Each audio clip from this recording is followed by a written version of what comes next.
వారాంతాలలో వేదాంతాలు. పూర్తి వివరాలకు చదవండి రేపటి సాక్షి దినపత్రిక.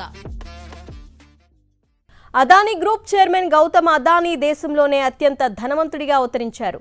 రిలయన్స్ ఇండస్ట్రీస్ చైర్మన్ ముఖేష్ అంబానీని దాటేసి అపర కుబేరుల జాబితాలో అగ్రస్థానంలో నిలిచారు. ఈ మేరకు హురూన్ ఇండియా రిచ్ లిస్టును వెలువరించింది.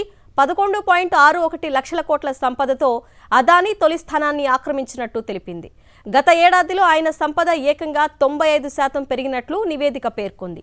10.14 లక్షల కోట్లతో అంబానీ రెండో స్థానంలో నిలిచారు. Bollywood super star Shahrukh Khan Hurun rich లిస్టులో తొలిసారి చోటు దక్కించుకున్నారు. ఆయన సంపద 7,300 కోట్లుగా నివేదిక పేర్కొంది. హురూన్ బిలీనియర్ జాబితాలో జెప్టో వ్యవస్థాపకుడు 21 ఏళ్ల కైవల్లా హోహ్రాకు స్థానం దక్కింది. అతి పిన్న వయసులోనే ఈ అరుదైన ఘనత సాధించాడు కైవల్య. గత 5 ఏళ్లుగా దేశంలో బిలీనియర్లు పెరిగిపోతున్నారని హురూన్ రిపోర్టు పేర్కొంది. దేశంలో మొత్తం 334 మంది బిలీనియర్లు ఉన్నారని, ఏడాదిలో 29% పెరుగుదల నమోదైందని తెలిపింది.